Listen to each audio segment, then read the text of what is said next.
welcome to this edition of Middle East Now on I24 News. The headlines this hour. Jordan promises an investigation after 3 Israelis are shot dead at the Allenby Bridge crossing between Jordan and the West Bank. The United States and Europe consider fresh sanctions against Iran as it delivers ballistic missiles to Russia. And Morocco marks a year since a devastating earthquake killed thousands and displaced tens of thousands. 3 Israeli security guards, including 2 men in their 60s, were shot dead in a terrorist attack at the Allenby crossing today between the West Bank and Jordan. The gunman, a Jordanian citizen, was shot dead at the scene by the IDF. Our Robert Swift has the story. In the latest sign of the deterioration of West Bank stability, 3 Israelis were killed at the Allenby border crossing. A truck driver coming from Jordan pulled a handgun during a security inspection. He opened fire on workers before being killed himself by Israeli security forces. We are surrounded by a murderous ideology led by Iran's axis of evil. In recent days, loathsome terrorists have murdered 6 of our hostages in cold blood and 3 Israeli police officers. The killers do not distinguish between us. They want to murder us all. The victims were identified as Yohanan Shori, 61, Yuri Birnbaum, 65, and Adrian Marcelo Podmeser. All were residents of the Israeli settlements in the West Bank who worked at the crossing point. Following the incident, Israel closed all land crossings to Jordan, and bomb disposal teams checked the attacker's vehicle for explosives before giving it the all-clear. Israeli media named the perpetrator as Maher Hussein al-Jazi, a 39-year-old Jordanian citizen. Hamas and Palestinian Islamic Jihad welcomed his actions, with the former describing al-Jazi as one of Jordan's brave men. Well, the Allenby crossing has been closed indefinitely. Our correspondent Zach Anders is down there for us now. And Zach, this is a heavily fortified border crossing, isn't it? Yet a terrorist did manage to slip through and murder 3 Israelis today. Talk us through what exactly happened.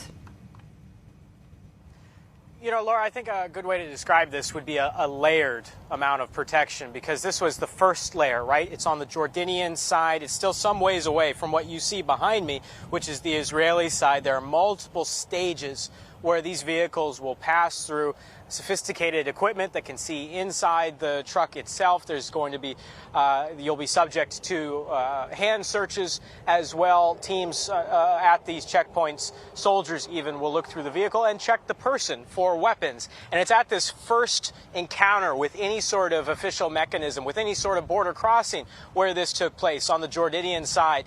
The Jordanian driver stepping out of the vehicle has the handgun at that moment and begins firing on the workers who are at this border crossing.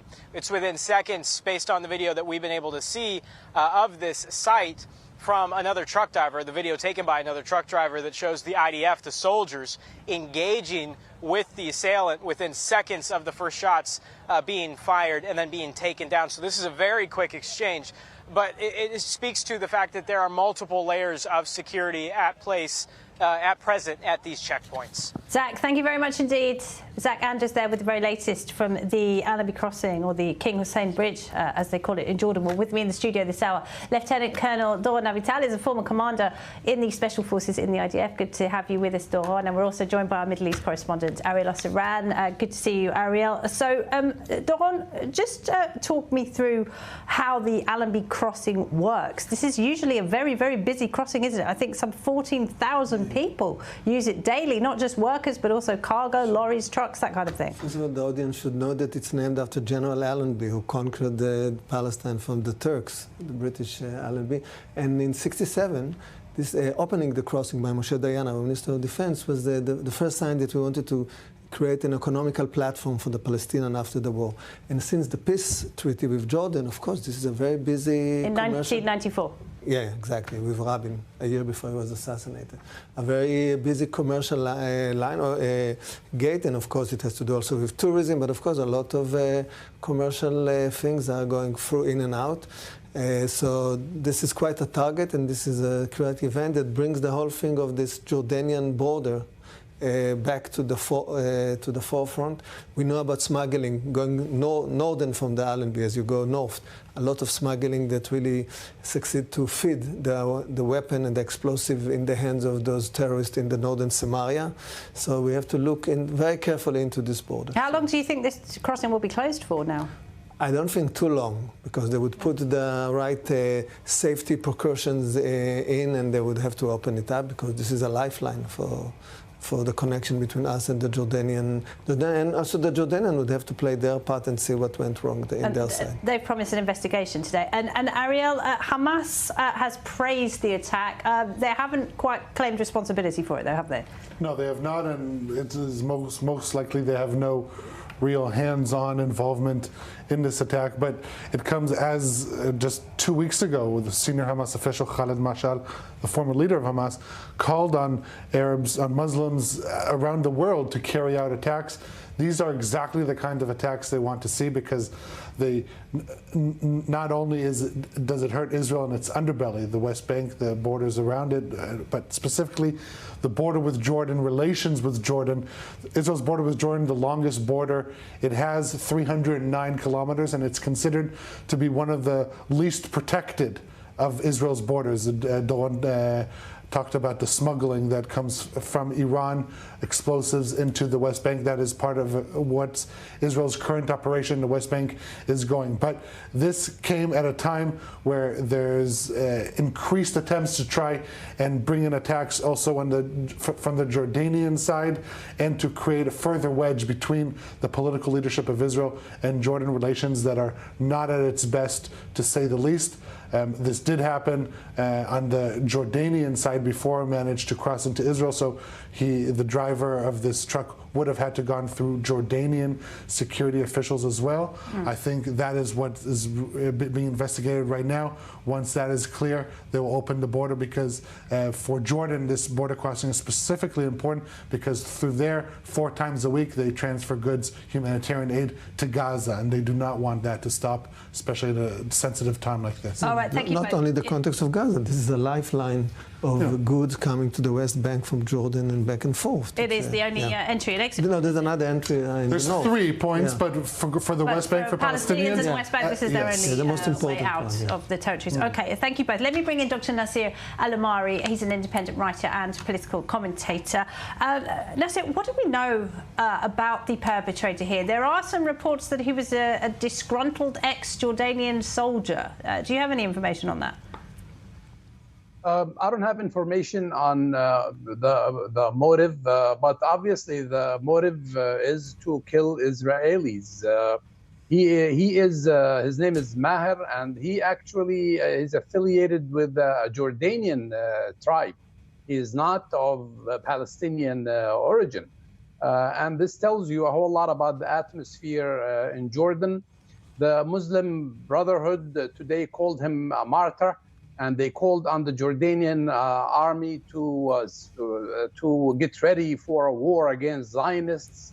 There are pockets in Jordan who support him. They are calling him a martyr, and of course Hamas wasted no time in linking this incident to the broader war that they have with Israel.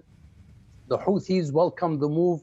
And this is actually one of Hamas's strategies from the very beginning of this war, and that is to try to incite the Jordanians to stand up, I don't know to do what, demonstrate or do things like this. Otherwise, the Jordanian-Israeli border is usually safe and secure.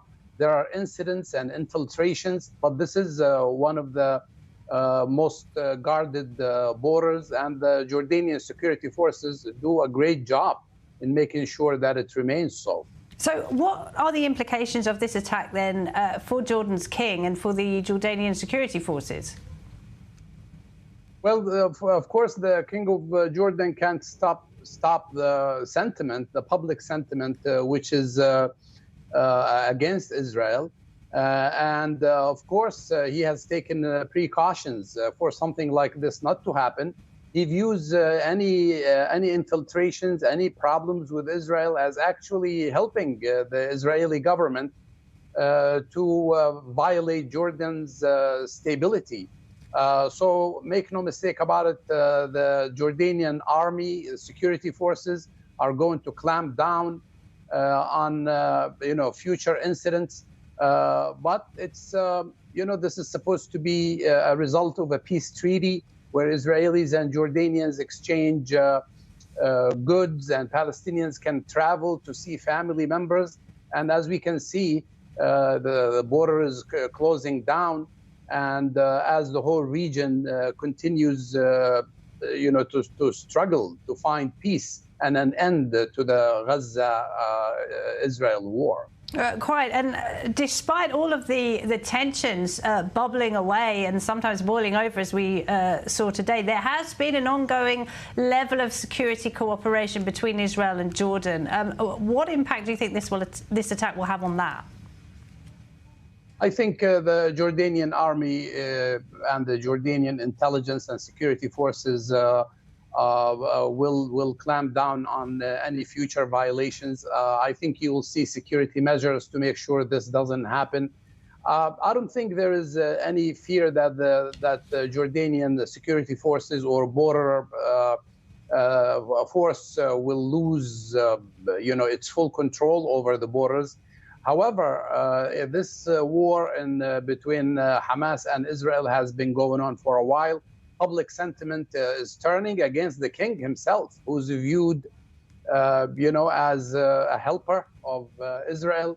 And that's why he keeps calling for an end to this war, because he sees all this trouble in the West Bank and Gaza as actually as a threat to Jordan and to the throne, because all the talk of a future Palestinian state in Jordan is the red line that the king will do anything to make sure that nobody violates. Dr. Nasser Al-Omari, we appreciate it. Thank you very much indeed. Thank you. Well, the Prime Minister, Benjamin Netanyahu, sent his condolences earlier to the families of the victims during a cabinet meeting today. He also issued a thinly veiled criticism of the protesters who flooded the streets last night, calling for a hostage deal. According to organisers, 500,000 people took part in Tel Aviv and other cities. Netanyahu referenced a recent report in German media which revealed that the protests were all part of a plan by the Hamas leader, Sinwar. Emma Siegel has this report. For 330 days, Mama and I sought the proverbial stone that we could turn over to save you. Maybe, just maybe, your death is the stone, the fuel that will bring home the remaining 101 hostages. 1 week after the murder of 6 Israeli hostages in Hamas captivity, just days before being found by the IDF, Israelis are still teeming with rage. Night after night, protesters have taken to the streets across the country, demanding a deal that will see the remaining 101 hostages in Gaza brought home. They were alive.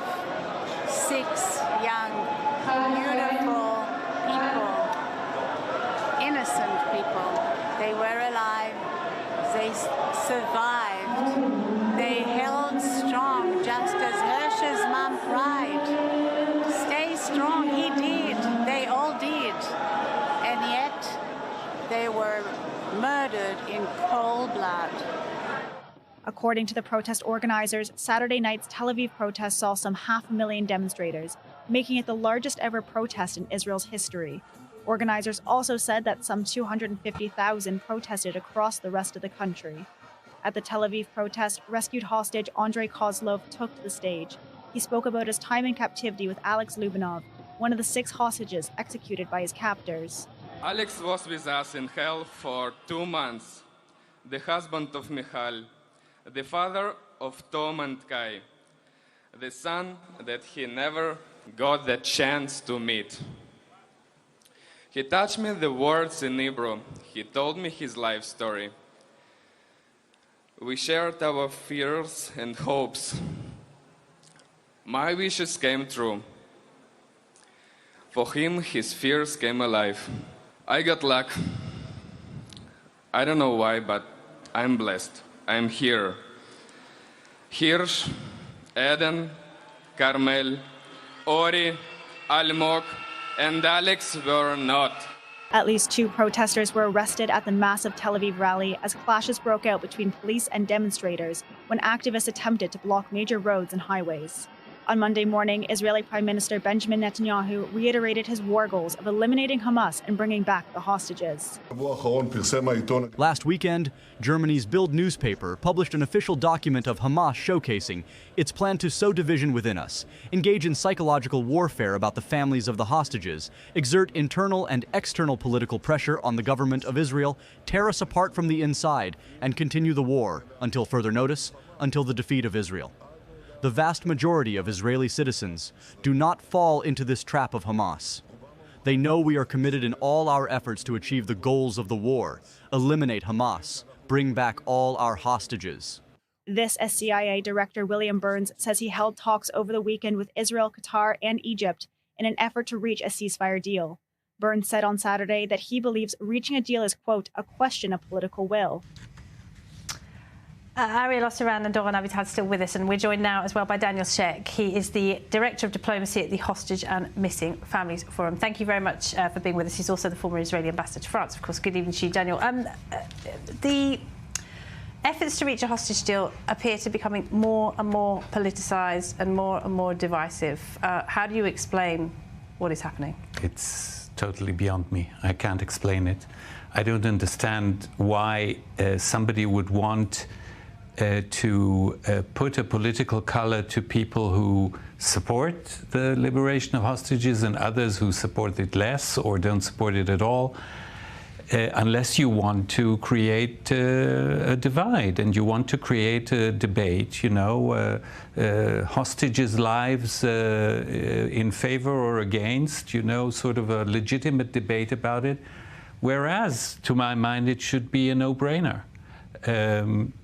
I'm not saying that the hostages are more important than the other objectives of the war, but they are certainly more urgent. And you listened to Andrei Kozlov speaking yesterday. Who's the hostage who was rescued? Yeah, how can you be more tangible? He was with this young man, Lubanov. He was with him. And they spent 2 months together, and he got rescued, Andrei.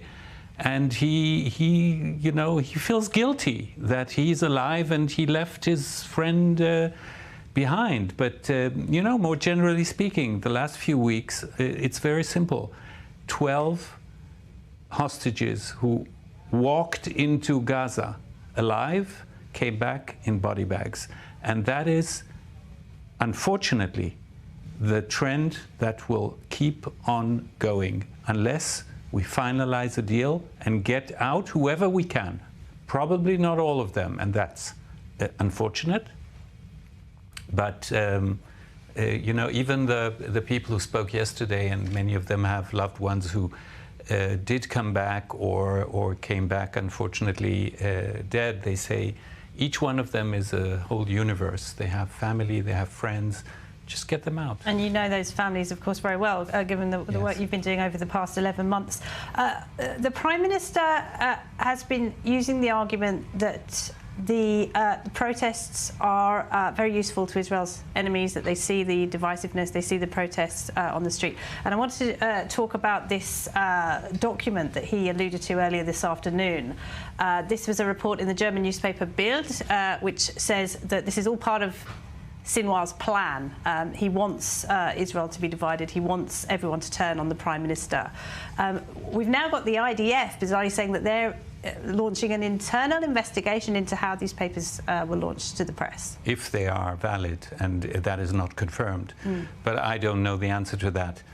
But I mean, I don't understand. So the Prime Minister thinks that if there were no protests, then Sinwar would think, actually, the Israelis don't care about their hostages, so, you know, so they're not worth anything. Come on. Everybody in their right mind who knows the first thing about Israel knows the principal which is called in Jewish tradition arivut hadadit, solidarity, the caring of one citizen to another. It's one of the fundamental components of the Israeli ethos, that when you send your children to the army, you know that the army and the state will do anything not to leave them behind. And in this case, many are soldiers, but even more of them are just citizens who were dragged out of their beds. And so what will I tell my grandchildren when they go to the army? That if you get caught, yeah, you know, chances are nobody will care. Okay. Dawn, what about this investigation then? Because the Prime Minister has been leaning on this, and indeed the people who agree with him have been leaning on this, because it says in this document that Sinwar doesn't want a deal. He's not interested in a deal. What he wants is for Israel to tear itself apart. First of all, it's important to validate this issue, because if it's fabricated or not valid, this is a terrible scandal, and it has to be verified, and I'm sure the army will do so. The idea of politicizing this hostage thing is unacceptable, of course, and also this naive thinking that nobody sees what's going on in this country. This is a democratic country, quite divided for quite a while. The enemy knows it. This is the way we play the game. There's no other way of doing it. And to think that we'll succeed tactically to hide, to play some game for Sinwar. I don't think what's important right now is to come to someone, to be in sync with the Americans and the other moderators in terms of the terms of a deal, and then see whether there's a partner. But for us, from our perspective, the framework that the American will offer and that we negotiate with, this is where we have to aim. And if it's reasonable, we have to go for it and then see whether we have a partner on the other side. All right. Well, the last time we heard from the Americans on this issue was when the US Secretary of State Antony Blinken said that the two sides had agreed to 90% of a deal. I mean, that would give people some hope, wouldn't it? But we have heard this before. 90% is not enough. Yeah. Even 99% is not enough. And it's the closer you get to the 100, the more difficult it becomes. So that I'm not impressed. But you know, you asked a valid question, and regardless of the validity of this document, I don't know that Sinwar wants a deal, but I want to be certain that my Prime Minister wants a deal. The families can't put pressure on Sinwar. They can't go demonstrate in the tunnels where he is. They have one address for their concerns, and that is the leadership of this country. There's nobody else to turn to. Doesn't mean that they don't think that he's a legitimate or maybe even an excellent Prime Minister. He is responsible. He is in charge, and he will have to accept that people who have concerns, who are in panic for the safety of their loved ones, will turn to him. There's nobody else. All right, Ariel, let's dig into the polls a little then. Where do the people stand? Because we did see those very big, impressive protests last night. According to the organisers, 750,000 people were out on the streets. That would be one of the biggest, if not the biggest, protest in Israeli history. But where do most Israelis stand on this issue? So if you ask Israelis the clear-cut question, do you support a deal to release the hostages or not, 66% will say they're in favor. 2 out of every 3 Israelis supports a deal to release the hostages. When you and go less than 20 say no. The others say they are not sure.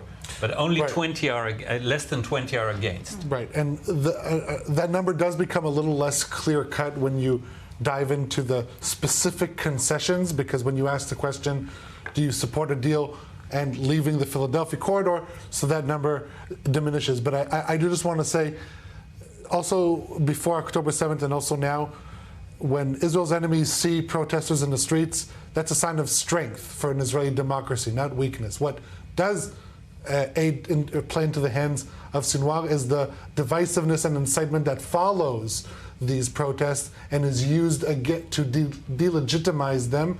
That only amplifies further rifts in Israeli society. All right, thank you all. All right, well, as if that was not enough, Turkish President Erdogan says Islamic countries should form an alliance against what he called the growing threat of expansionism from Israel. Erdogan spoke after what Palestinian and Turkish officials said was the killing by Israeli troops of a Turkish-American woman during protests in the West Bank. More in this report. As tensions and surges of violence in the West Bank continue to ramp up amid ongoing operations, A weekly protest in the Baita area has resulted in the death of a Turkish-American citizen, Aysenur Ezgi Egi, a volunteer with the activist group International Solidarity Movement, was protesting in the area south of Nablus when the shooting occurred. And as usual, we have a Friday prayer at the Jabal Subai. The foreign activists also joined us. The Israeli army arrived and they shot 2 bullets. One targeted a young man and it was fine, and the second one was shot in the head of the foreign activist. In a statement, the IDF said that security forces had been deployed to disperse a riot involving Palestinian and Israeli civilians, subsequently firing at the lower body of the main instigator of the rioters after rocks were thrown towards them. Following the incident, Turkish President Recep Tayyip Erdogan condemned the killing during a televised speech on Saturday, then calling for all Islamic countries to take a stance against Israel. We have been making this call from the very beginning. We say that the only step that will stop Israel's arrogance, Israeli banditry, and Israel's state terror is the alliance of Islamic countries. The Turkish president added that Israel would not be, quote, satisfied with Gaza alone. That is why we say that Hamas is resisting on behalf of all Muslims. That is why we say that Hamas is defending not only Gaza, but also the lands of Islam and Turkey.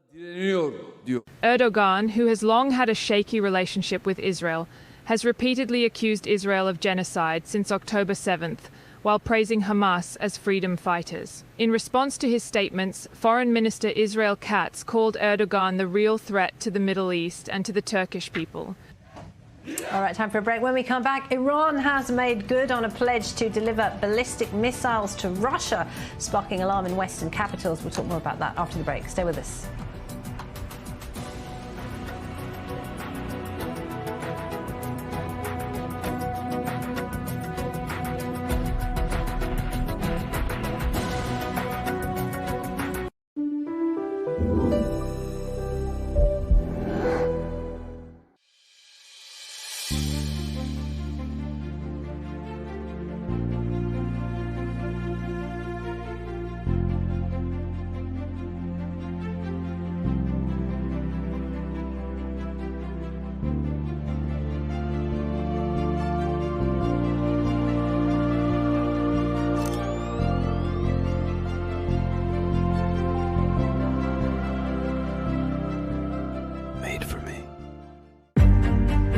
Sale for the benefit of the victims of October 7th, 2023, supported by the Karen Hayazad.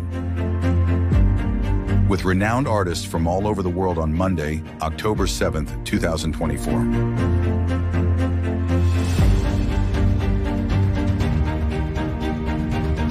View the complete catalog and access remote purchase orders on aspacefineart.com and Karen-Hayasad.fr.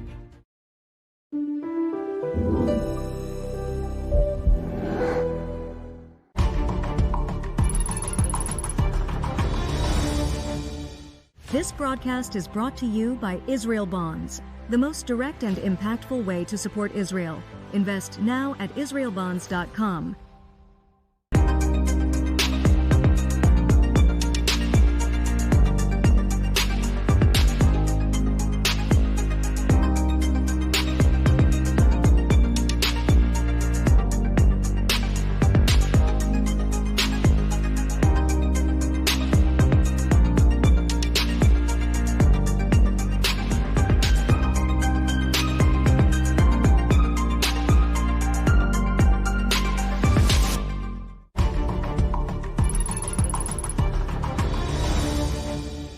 This broadcast is brought to you by Israel Bonds, the most direct and impactful way to support Israel. Invest now at israelbonds.com.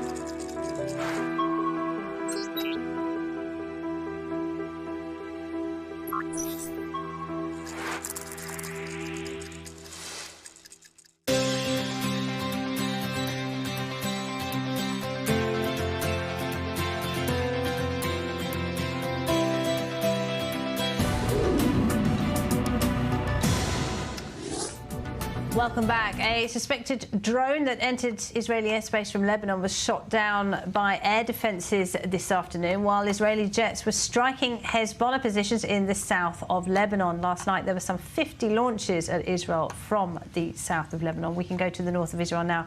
Our correspondent Balek Sladin is standing by. Balek, give us a roundup then, if you would, of the last few hours. Yes, less than half an hour ago, we've heard the sirens here in Kiryat Shmona after a drone attack by Hezbollah, and we've seen the interceptor intercepting that drone attack. In the past few minutes, the IDF has announced officially that the incident has ended, but they didn't say whether there were any damage or casualties as a result of it. But usually when that happens, no huge damage is caused. This is, of course, the usual day here in the north. You just mentioned what happened last night, the 50 rockets that were fired from southern Lebanon, and this is important that Hezbollah rarely attacks overnight, but yesterday's night 3 attacks by Hezbollah even at 3 a.m. So Hezbollah is retaliating according to the statement that he puts out after the attack in southern Lebanon, where a number of what he described civil defenders, were killed and others were wounded. By the way, also in the past hour, reports from Lebanon about another Israeli airstrike that has caused a few casualties in that area. It's maybe this attack toward Kiryat Shmona was a retaliatory attack for that attack as well. So the usual tit for tat continues between the two sides here, but what we've heard today from the Prime Minister of Israel, Benjamin Netanyahu, during the government meeting, when he said that he ordered the IDF to be prepared for changing the situation in the north, meaning to change the situation where the Israeli population here that evacuated since October 8th would be able to come back to their homes safely, meaning again that Israel is preparing for war against Hezbollah, because apparently the understanding in Israel right now that the possibility of reaching any agreement with Hezbollah that would actually push Hezbollah's militants after the Litani River is not really something that could happen. Then we're left only with the military option. Sources in Israel today, senior security officials, are saying that Israel already seeing that the war is around the corner, but now there is no decision in Israel for the exact timing when will that happen, and mentioning as well the linkage between this front and the Gaza front. If a deal is sealed in Gaza, then maybe the IDF would have the opportunity to choose the timing. But if not, of course, then we will be in a different situation. Thank you very much, Balek Sladin, there up in the north of Israel. With me in the studio, Doron Avital, Daniel Sheck, and Ariel Osseran as well. So, Doron, do you agree with that? Do you think Israel is preparing for all-out war with Hezbollah? I think Israel prepares the possibility of a military or ground campaign or an Air Force campaign, and then followed by a ground campaign. But at least in the north, we have a very clear objective. We don't want a regime change in Lebanon, to say the least, and we don't talk about this. Try that. Yeah, try that. We've been trying it in '82. I was there. What regime? No, exactly. There is no regime. Well, exactly, but we've been trying it once. Look, because some of the people, when they talk on those panels, it's not clear what they think. Because dismantling Hezbollah all around, it means changing the regime in Lebanon. But we have a very clear objective: the 1701, the Litani border. Because if we can secure this buffer zone, the security zone, as we used to have in the past, then we can bring our citizens. So those are the two objectives of the war. Well, at what point will this situation in Gaza be stable enough for the IDF to turn its attention fully to the north? The question, first of all, whether if it's stable enough in Gaza or there's a ceasefire following an hostage deal, then first of all there would be a way to maneuver diplomatically. This was the plan from the beginning. If it works, I'm not sure. And even if it works, we have to understand that once there's a buffer zone, we'll have to force it in by fire. We'll have to make sure that any violation Does that mean occupying part of southern Lebanon? No, it means that you really sit on there in aerial surveillance, and if every time you see a Hezbollah intrusion into the area, you have to hit it. It would have to be a very active kind of defense, not the kind of defense strategy we had in the past. But of course, if this doesn't work, then we'll be forced to do some military operation. The IDF is prepared. The head of the Northern Command, Ori Gordon, an ex-soldier of mine, one of our best generals, is prepared. They prepare the forces. But this is a big, tall order, and if we have to go towards it, we have to be ready and be clear that this is the only option. Daniel Sheikh, former diplomat, former ambassador to France, and the French do have a special interest in Lebanon, given it was their former protectorate. Is there any hope at all of some kind of diplomatic solution? Can you have a diplomatic solution with the terrorists? There is. It won't come from France. It will come from the United States with the help of France, possibly. There is a concerted effort there. Because the objective that Doron just described can be achieved either by military force or by agreement. There was an agreement. 1701 was enforced for a while. Now, when did that unravel? At what point did that begin to unravel then? Because slowly Hezbollah resettled the south and you know, very quietly, without any military action. And then suddenly, when things warmed up, for a long time there was peace and quiet on the northern border for Israel. Former Prime Minister Ehud Olmert often said that during his period of government, he sort of inspired the longest period of quiet on that border. But now we are where we are. And it's true that Hezbollah has sort of clearly said that they will continue shooting as long as there is shooting in the south. Now, you asked a valid question. When will the situation in the south stabilize? I'll give you a simple answer. Whenever Israel decides that it's stabilized. Many in the Israeli army think that we're more or less there.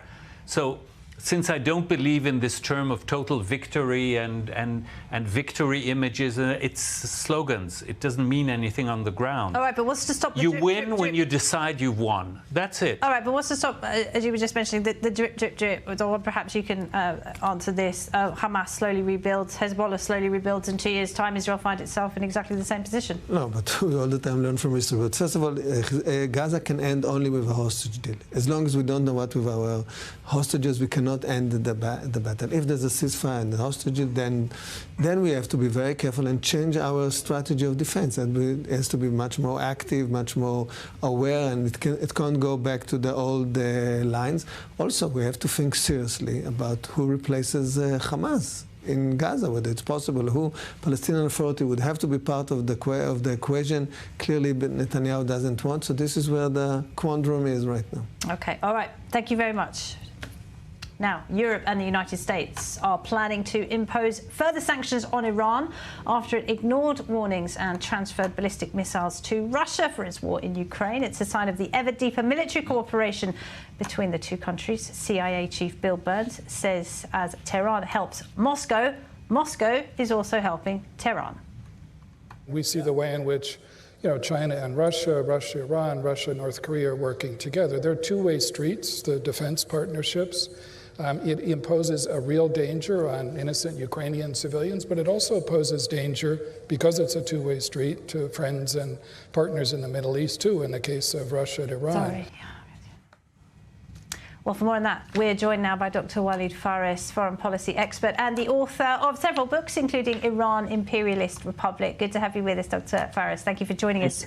So, thank you, Laura. I mean, the West has been warning Iran not to do this, not to transfer these ballistic missiles for months. And clearly, Iran decided it was worth the risk. Well, Laura, to tango, you need two. We always say the West thought that this would be the reaction of the Islamic regime in Iran. The West or the United States or this administration are surprised because the regime is not responding to the wishes of us. It's not about our wishes. It's about what are we doing actually to contain the decision by the Khomeinist regime, if I may say, in Tehran to do or not to do, to send those missiles or not to send them. What is encouraging that regime is what we're doing on the other hand. Now, we heard the director of the CIA talking about, a consensus, but we are sending billions of dollars.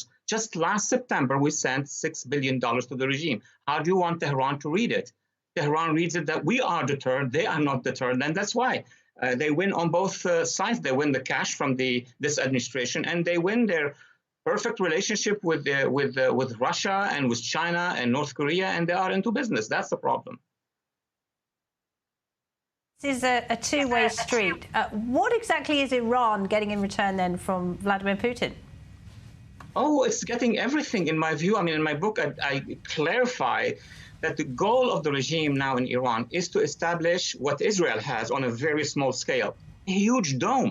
They want to protect the skies and, of course, the territories of their republic from a potential change in Western policy, U.S. policy, and Arab coalition policy by getting the technologies and the launching pads and the type of missiles that Russia has, and they can hurt the Russians by building for them. It's like during World War II, the Third Reich was asking some satellites to build some spare parts or some weapons for the Third Reich. That's what is happening right now. These missiles built in Iran are built based on plans from Russia. So they asked them, you build us those weapons, and then we'll send you the more advanced electronic ones. And all of this, of course, just a few weeks before the US presidential election and a couple of days before the first debate between Donald Trump and Kamala Harris.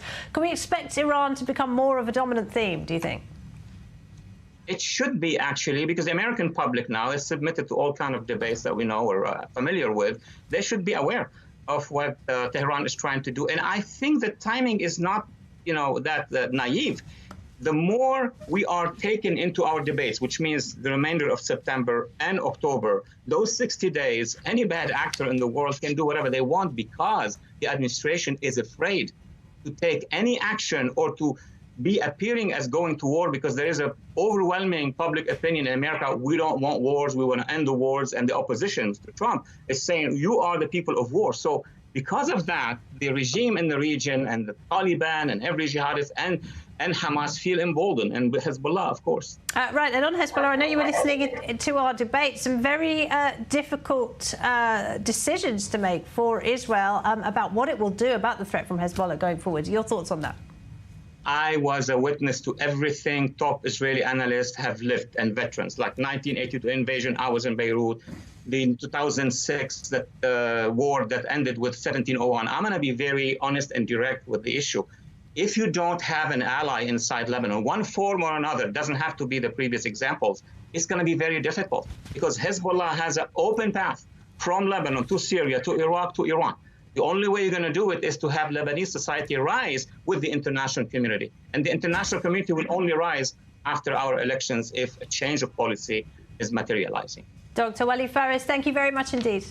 Thank you. Ariel Osseran and Doron Avital still with me in the studio. And that's bad news for Israel, isn't it? This ever closer relationship between Moscow and Tehran.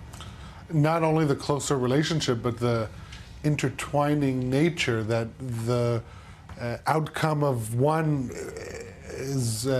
influences the outcome of the other, and also the interests become intertwined. And I think this highlights Israel's complex nature. With regards to Iran, there's no complexity, but with regards to Russia, Israel, since the start of the war in Ukraine, Israel's been very cautious in how it relates to Russia's role there. I think the fact that Russia has thrown in its hat in the Iranian axis fully does warrant Israel to perhaps reassess how it deals with Russia. And it's a reminder that we're in a game of coalitions. It's a reminder that there's another partner in the coalition, adjunct to Iran, China, and we have a real axis of China, Iran, and Russia.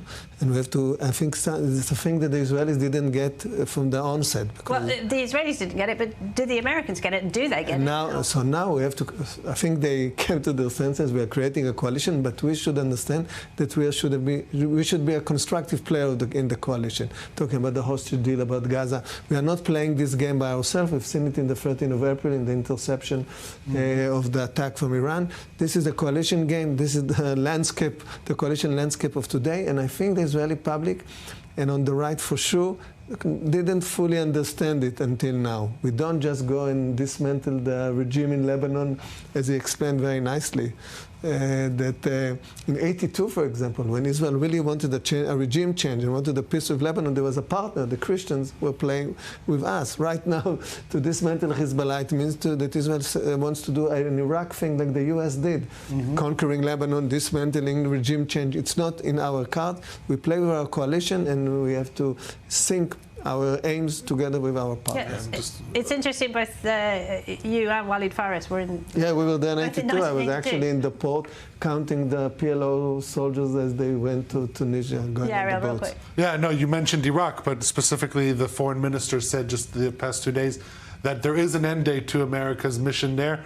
So also Iraq is aligning itself more and more with the Iran axis. Okay, Ariel Osiran and Doron Avital, many thanks to you both. Now, Yemen's Houthis claim to have shot down a $30 million American drone that they say was flying in their airspace. The Iranian-backed group didn't reveal any footage to back up the claim, but if true, this would be the 8th such drone it's managed to down in under a year. More in this report. At sea and now once again in the air, the Houthis in Yemen continue to pose a threat to Western commercial and military assets. In victory for the oppressed Palestinian people and their mujahideen, in response to the American-British aggression against our country, Yemeni air defenses, with the help of God Almighty, successfully shot down an American MQ-9 aircraft while it was carrying out hostile activities in the skies of Marib province. This is the 8th aircraft of this type that Yemeni forces have successfully downed.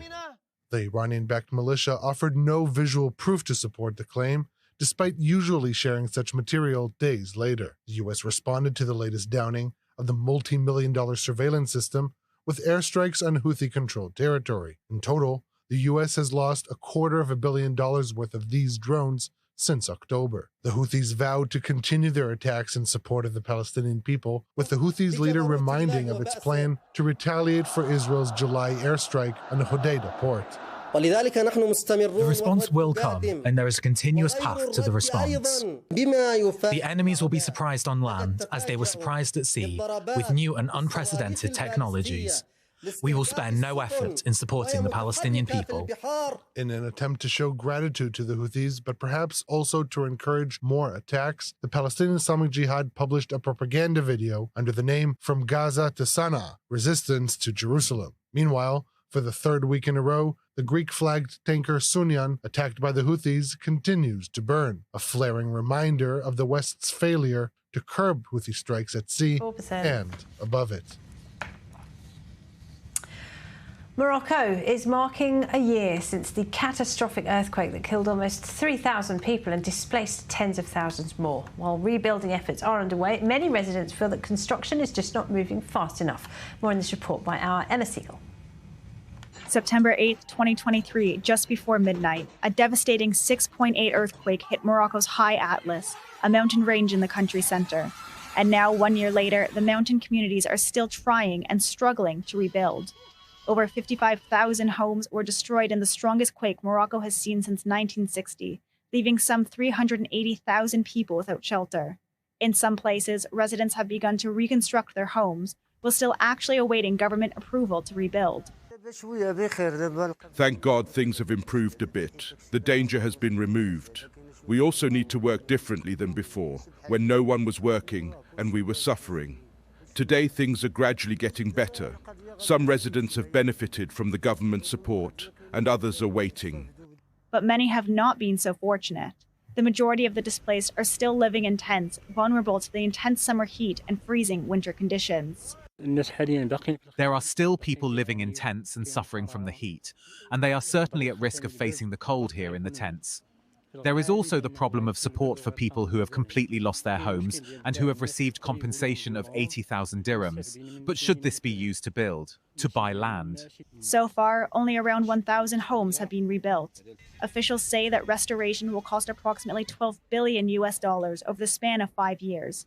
While the government has rebuilt some infrastructure destroyed last year, it has also acknowledged that there is a need to speed up home rebuilding, as residents continue to wait and hope for their lives to go back to normal. Well, for more on that, let's go to Morocco. We're joined by Dr. Mohamed Shtatou, political analyst and senior professor at the University of Rabat. Great to see you again, Dr. Shtatou. Thank you for being with us. And it has been a year to the day since that devastating earthquake hit. Tens of thousands of people affected across the country. What are your memories of that day? Well, it was really a very bad, very sad moment because we felt the earthquake in Rabat as well.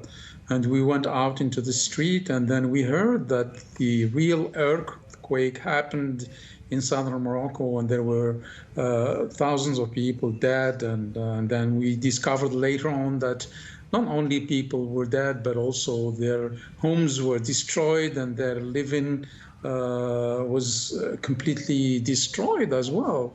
So it was a very sad moment.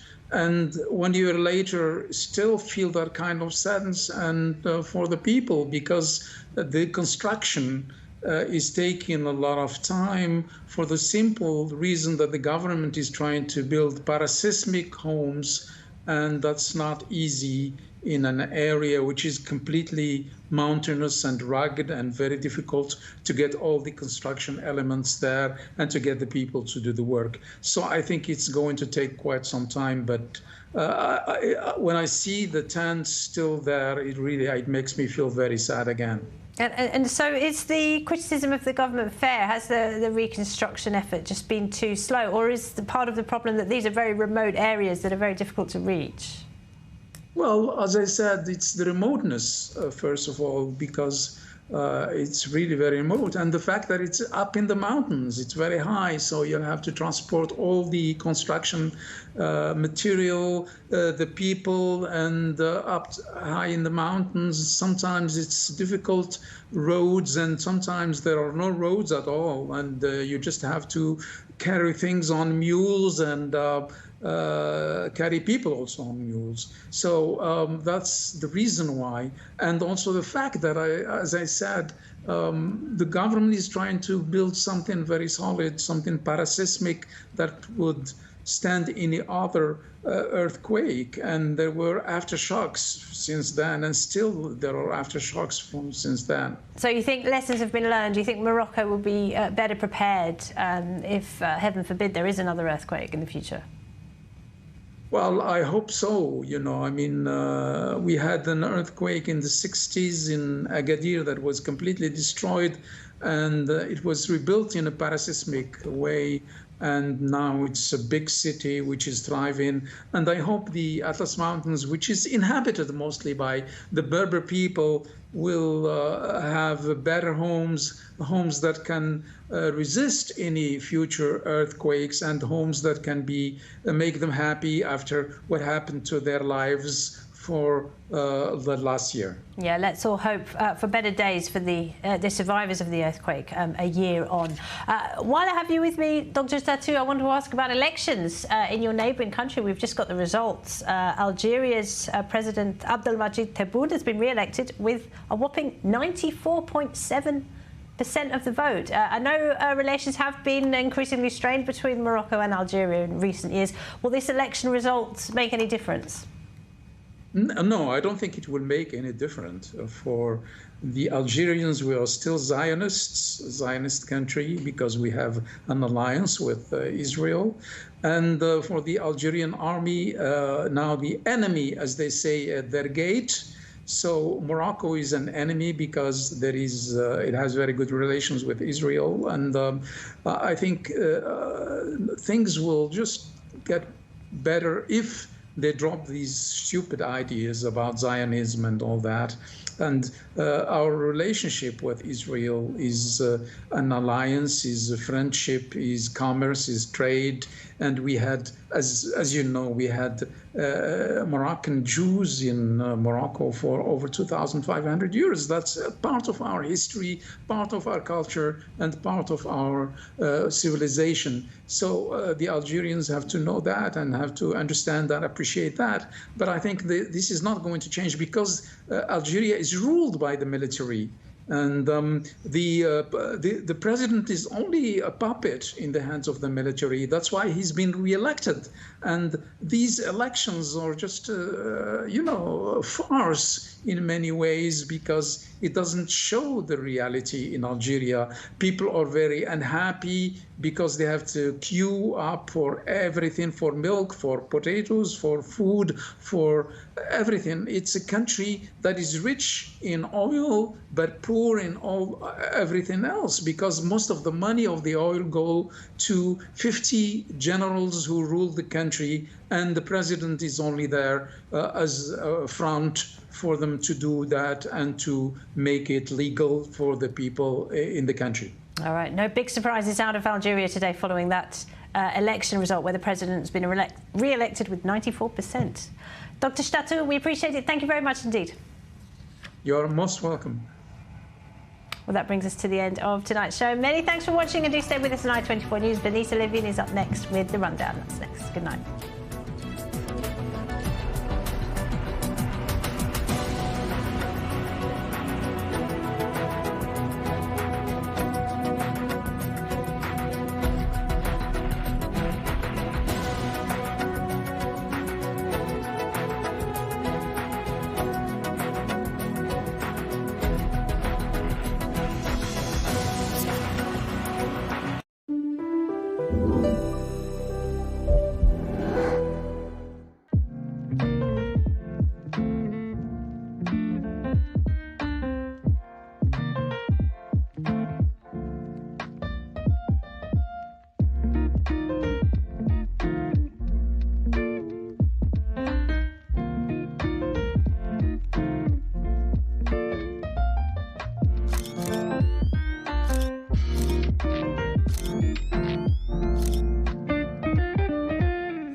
On today's program, 3 Israeli men are gunned down in a terror shooting at the Allenby Bridge between Jordan and the West Bank. The terrorist is killed on the scene. We go there live for the latest and look at the security implications for the region. The Hamas terror group adds new demands to the proposal for a ceasefire hostage deal as 101 hostages remain in captivity in Gaza. CIA Director Bill Burns says reaching a deal is a question of political will following another weekend of working level talks. And new details emerge around a planned terror attack at a New York City Jewish center that was set to happen next month on the 7th of October, the one-year commemoration of the Hamas terror rampage. A Pakistani citizen supporting ISIS is behind bars. We go live to the US.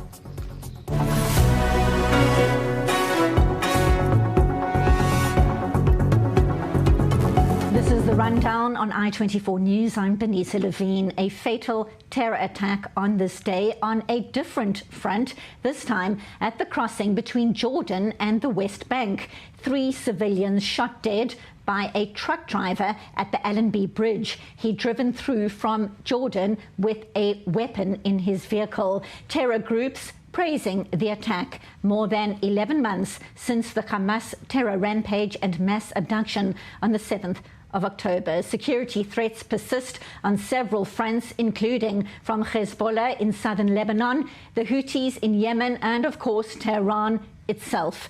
Benjamin Netanyahu today describing how Israel is surrounded by a murderous ideology led by Iran's axis of evil. More on today's attack in this report by correspondent Robert Swift. In the latest sign of the deterioration of West Bank stability, 3 Israelis were killed at the Allenby border crossing. A truck driver coming from Jordan pulled a handgun during a security inspection. He opened fire on workers before being killed himself by Israeli security forces. We are surrounded by a murderous ideology led by Iran's axis of evil. In recent days, loathsome terrorists have murdered 6 of our hostages in cold blood and 3 Israeli police officers. The killers do not distinguish between us. They want to murder us all. The victims were identified as Yohanan Shori, 61, Yuri Birnbaum, 65, and Adrian Marcelo Podmeser. All were residents of the Israeli settlements in the West Bank who worked at the crossing point. Following the incident, Israel closed all land crossings to Jordan, and bomb disposal teams checked the attacker's vehicle for explosives before giving it the all-clear. Israeli media named the perpetrator as Maher Hussein al-Jazi, a 39-year-old Jordanian citizen. Hamas and Palestinian Islamic Jihad welcomed his actions, with the former describing al-Jazi as one of Jordan's brave men. So for more reaction and insight, it's a pleasure to welcome to studio retired Colonel Dr. Jacques Nerier, former Deputy Head of Assessment in the Israeli Military Intelligence and the former Foreign Policy Advisor to Prime Minister Yitzhak Rabin, and our Middle East correspondent Ariel Oseran. Gentlemen, thank you so much for being here. I want to start obviously with the terror attack today. Hamas and Palestinian Islamic Jihad welcoming, praising the attack. That is not a surprise, but the location is different. A new front in this war, so to speak. Well, you know, the 309 kilometers that separate Jordan from Israel are the prey. And this is the ultimate prey for Iran, because this is the only border today that we don't have an active front between Israel and Jordan. And Iran has been trying since the beginning of this war, through its militias, to try to penetrate the Jordanian border from the north, and the Jordanian army just stopped that, and organizing protests inside Jordan. And one of the protests went towards the border. And again, the Hashemite army just stopped that, and the regime in Jordan is very fragile now and feeling the crux and the hammer that is being thrown by the Iranians. And it is no surprise that a Jordanian, not necessarily Palestinian, he is a Jordanian, and is incited by the media, by what's happening in Gaza, and has decided on by himself to carry this operation, knowing that he would die. I mean, he certainly was convinced that he would not survive any of those attacks. The fact that he has chosen a place, the Allenby Bridge, and one of the weakest places, because this is one of the places that you could not expect that something of the sort happened. And now that we know that this can happen, it happened in Allenby, it could happen the Sheikh Hussein Bridge again, and it could happen also in Eilat. And so we have to be careful and to be on the alert all the time, because what is at stake here is the stability of the relations between us and Jordan. Jordan, as Egypt, is for us a strategic ally. We're going to take a deeper look at the strategic relationship in a short while, but stay with us, gentlemen, because first, let's find out what's happening live on the ground. We go to correspondent Zach Anders. He joins us from the Allenby crossing in the West Bank. And Zach, we're talking here about 3 Israelis killed in this terror shooting at the crossing between the West Bank and Jordan. The truck driver from Jordan opening fire on civilians. He was then shot dead, but more details are now emerging about what happened. What can you tell us? Yeah, that's right. And I was disconnected from the show, Benita, so I apologize if I'm repeating information that you guys have already spoken about. But what's just made its way to me of what we've been able to confirm is that the Jordanian man, this 39-year-old, was transporting water on a truck, and it was his first time attempting to enter Israel at the time of this shooting. Now, we see video from the Jordanian side of the crossing. This is the very first chance that any of these drivers that are coming from Jordan are going to encounter any sort of security apparatus. So it's at that first stage of the checkpoint where he gets out of the vehicle with this loaded handgun and begins firing, kills these 3 Israelis. We see video from other truck drivers that were waiting for the security check, filmed after the initial shots rang out, that showed that this takedown of the assailant took place within a matter of seconds, that the IDF ground forces opened fire on him, but not before these 3 Israeli men were shot down and killed.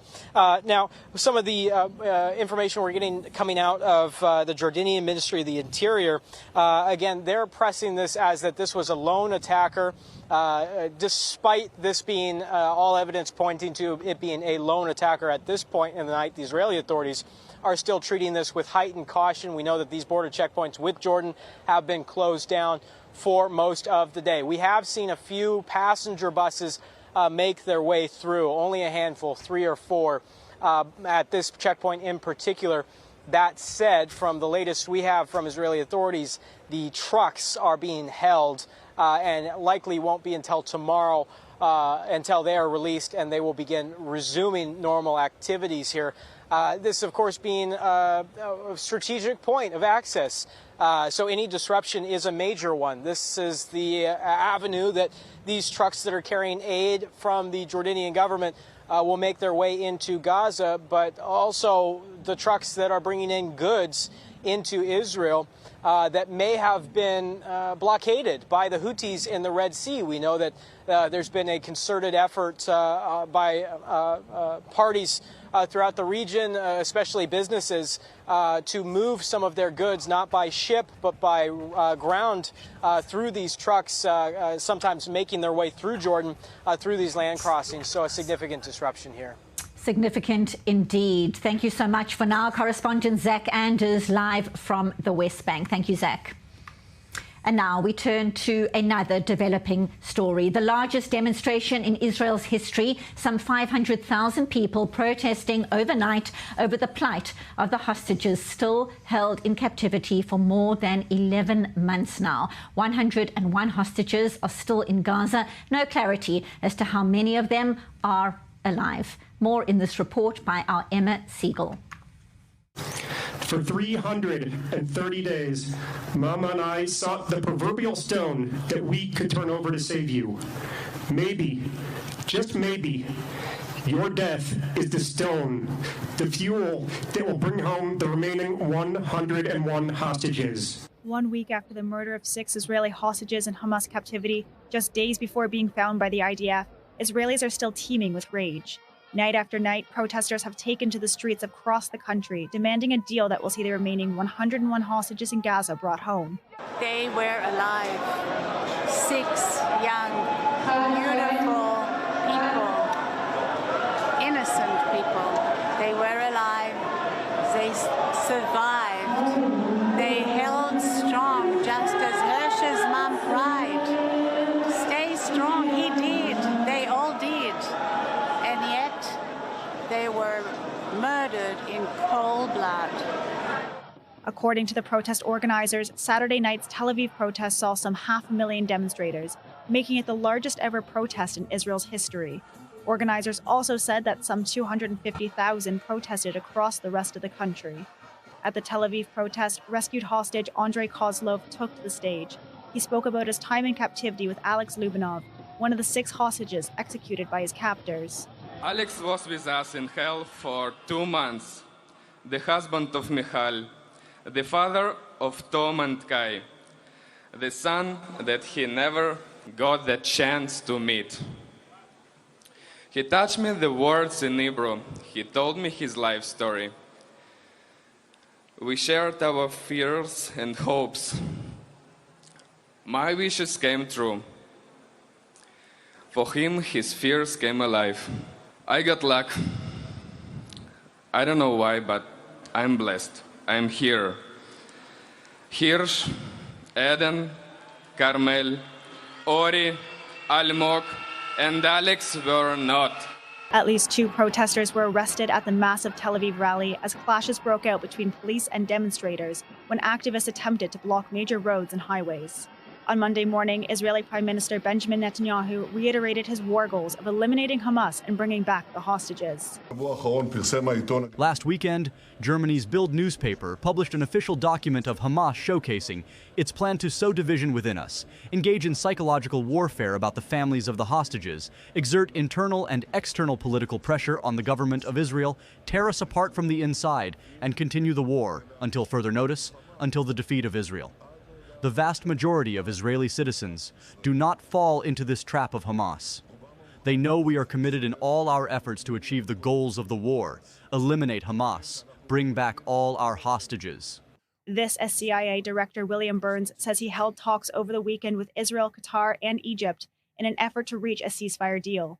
Burns said on Saturday that he believes reaching a deal is, quote, a question of political will. Beyond heartbreaking for the families of the hostages, still in studio, retired Colonel Dr. Jacques Neria, adding more pressure to the wound, the waiting, the agony. Reports that Hamas is hampering efforts towards a new deal because of new demands revolving around Palestinian convicted terrorists. Well, you know, I haven't thought a moment that we would reach a deal with Hamas. I said it in the studio long ago, and I said that this deal was put in the freezer long ago and forgotten in the freezer. And the fact is that, I mean, the positions of Hamas have not changed. They have been worsened from day after day. And on the Israeli side, the positions, the new positions that the Prime Minister has put on the ground, also has made this deal almost impossible. It would be a miracle if we reach a deal on these hostages. Unfortunately, the fact is that, I mean, every day we hear new facts and new things that happen, and documents that are suddenly found and published by a German paper about so-called, I mean, a strategy of Sinwar, and then we hear the Prime Minister saying that according to, I mean, if we are not on the Philadelphia axis, then Sinwar would be able to take the hostages and go to Iran with them. I mean, why didn't he do that till now? I mean, why did he wait 330 days to do that? This is something that is very difficult to accept. I want to bring you in here, Ariel, on exactly that, this tension between Benjamin Netanyahu and the security establishment with these reported leaks that Jacques is referring to. Yeah, so both of these reported leaks, one to the Jewish Chronicle and the other to the German Bild, appear to have been used by Prime Minister Netanyahu in his latest remarks to the foreign media, also leaks. But what's interesting is that the IDF is investigating not only the leak of these documents, but the validity. For example, the reporting by the Jewish Chronicle of a plan by Sinwar, the head of Hamas, to escape via Iran and to take hostages with him. So this is something that was claimed to have been found by Israeli special forces operating in Gaza. Only from all the databases that Israeli intelligence, military intelligence, and other field intelligence has, they're not aware of such a document. That is concerning. And on the other reporting by the German Bild of this influence campaign on the Israeli public, not only was that mischaracterized in the German reporting, but the main part of it that it includes in the German reporting of that Hamas is not interested in the deal, that is not in the document. This document is attributed to Sinwar, but according to this initial investigation by the IDF, the document doesn't have reference of that, of Sinwar, and this is attributed not to Sinwar, but to a mid-level Hamas official who presents this as a proposal, not Sinwar's plan that was indeed executed. So we have two concerning elements here. One, the fact, first of all, the validity of this, and if these aren't valid, who were they leaked by and to what purpose, given that we see a clear-cut alignment between both of these reportings and statements made by Prime Minister Netanyahu in his presentations to the foreign media. Raising many questions indeed. Meanwhile, 101 hostages spending 338 days in captivity inside Gaza. Gentlemen, stay with us. Much more to discuss right now, though. We turn to tensions across the northern front. More than 50 rockets launched from Lebanon at the Galilee Panhandle and Kiryat Shmona areas overnight. The IDF confirming on Sunday morning there was some damage, but no one was hurt. Hezbollah claiming responsibility, saying it targeted Kiryat Shmona after a fatal Israeli strike in Lebanon on Saturday. So let's find out exactly what's happening on the ground. We go live to correspondent Balich Sladin. He joins us from northern Israel. And Balich, red alert sirens in just the past hour or so in Kiryat Shmona, Kfar Blum as well, Tel Chai in the north, plus, of course, that major barrage overnight. Bring us up to speed. What is the latest? What is confirmed? Yes, about an hour ago, the siren went off where we are in Kiryat Shmona, with many towns and communities in Israel hearing that siren after a number of drones apparently were fired from southern Lebanon toward the upper Galilee. And we're talking here about, of course, not the first attack for today, but the usual tit-for-tat that continues between Israel and Hezbollah. According to IDF, there has been no casualties as a result of that attack, but apparently a number of drones actually fell in the north of the Golan, and as a result of it, fire was broke out there in that area. But again, no casualties as a result of that latest attack. In addition to that, we've heard what the Prime Minister of Israel, Benjamin Netanyahu, said today in the government meeting. He specifically talked, and in spite of of course, all the concern about the Allenby incident, he talked about the fact that Hezbollah is the strongest arm of the Iranian proxies, and that's why Israel needs to change the situation here. He actually said that he ordered the IDF to change the situation in the north, and according to a security official in Israel, the understanding in Israel is that the war is just right around the corner, but still no decision in Israel about the timing of that war, of that escalation, because of the current negotiations in the Gaza Strip, whether we are going for a deal or not. If yes, then the IDF would be able to actually set up the timing that suits the security establishment. But if not, then Israel will have to deal with the situation anyway. But after all, the two options lead us to understand that in the Israeli authorities in general, the security level and also the political level, both understand that the only solution here is militarily and not an agreement with Hezbollah. Correspondent Baligh Sladin live from northern Israel. Thank you so much for that update. And still in studio, Jacques, I want to come to you. You know this region so well, and we hear the rhetoric out of leaders right now. In fact, we also know that Herzi Halevi was touring parts of the north over the weekend. He says the IDF is very focused on fighting Hezbollah and preparing offensive actions against the Iranian-backed terror group in southern Lebanon. What do you understand that to mean? Well, I would first suggest all military men and politicians to talk a little bit less and to act a little bit more. In fact, Israel is facing a very dire problem because it is unable to let the inhabitants who have left their homes on the 8th of October under the order of the government to come back to their homes. And where to come? Their homes have been destroyed. Wildlife is prevalent, prevails in the area. You have wolves, you have animals in the houses, in Yiftach, in the houses of friends of us. I mean, this is a situation there. So, I mean, since there is no possibility for a diplomatic solution if the war in Gaza continues, then there is no other choice but to face Hezbollah and to face the proxies on the ground. Now, we are prepared. We've been preparing for that, and and our enemy knows very well that since we are very much busy with 6 other fronts, the possibility of fighting Hezbollah is not so high. So, I mean, we have to decide, and the government has to decide that enough is enough in Gaza.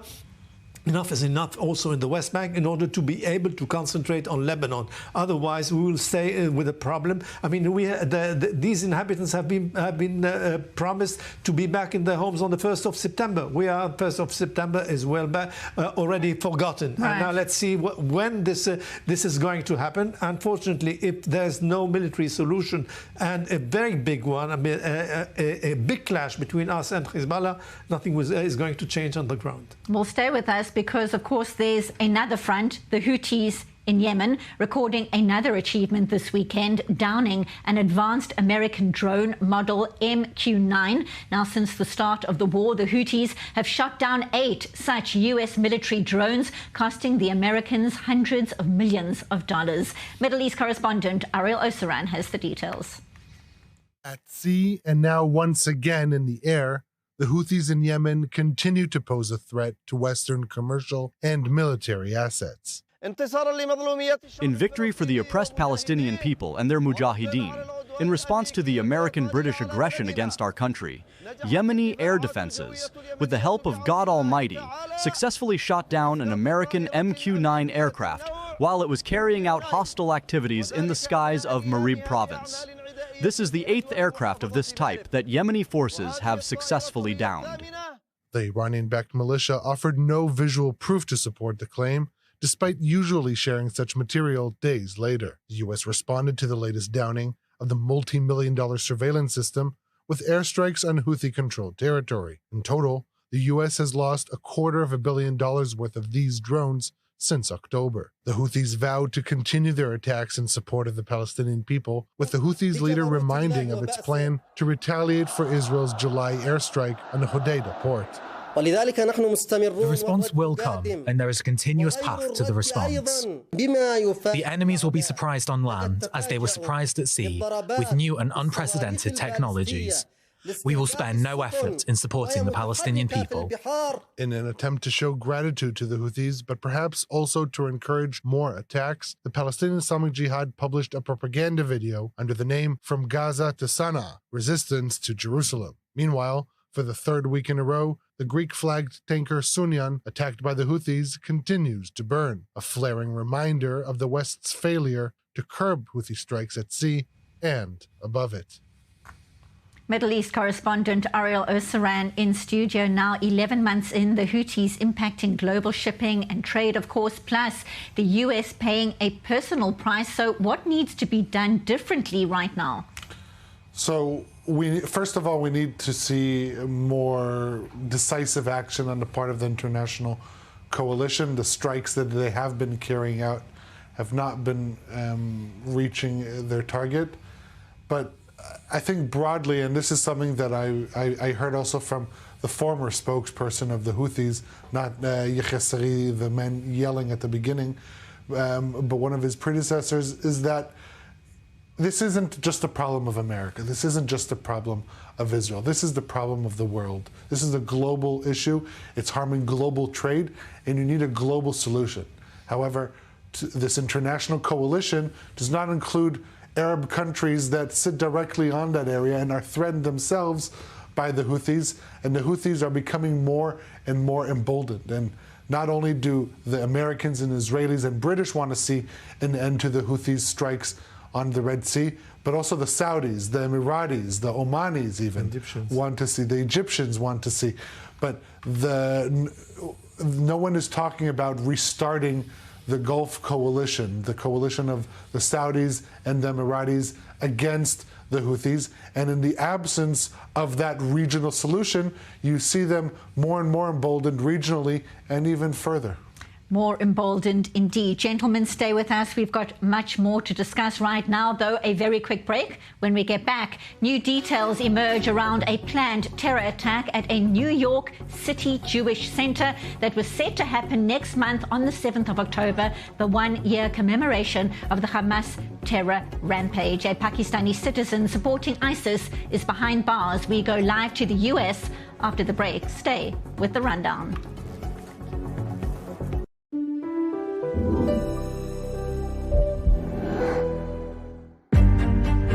Sale for the benefit of the victims of October 7th, 2023, supported by the Karen Hayazad.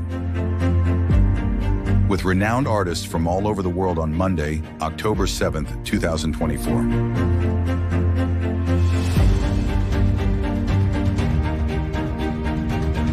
View the complete catalog and access remote purchase orders on aspacefineart.com and Karen-Hayazad.fr.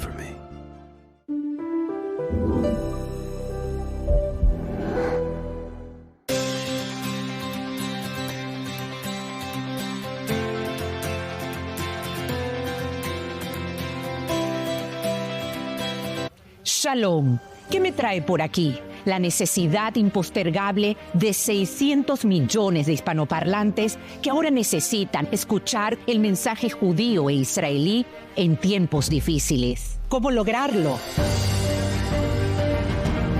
Cuento con ustedes para continuar llevando a lo más alto del mundo mediático una inquebrantable diplomacia pública al servicio de la verdad sin concesión alguna.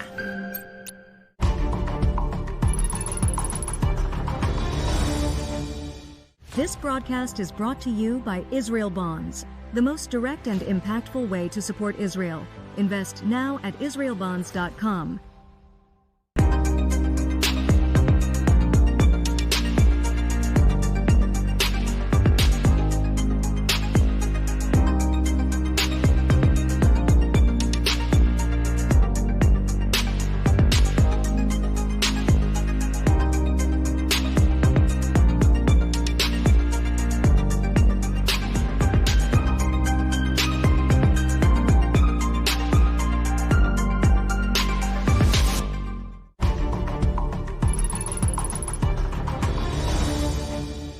This broadcast is brought to you by Israel Bonds, the most direct and impactful way to support Israel. Invest now at israelbonds.com.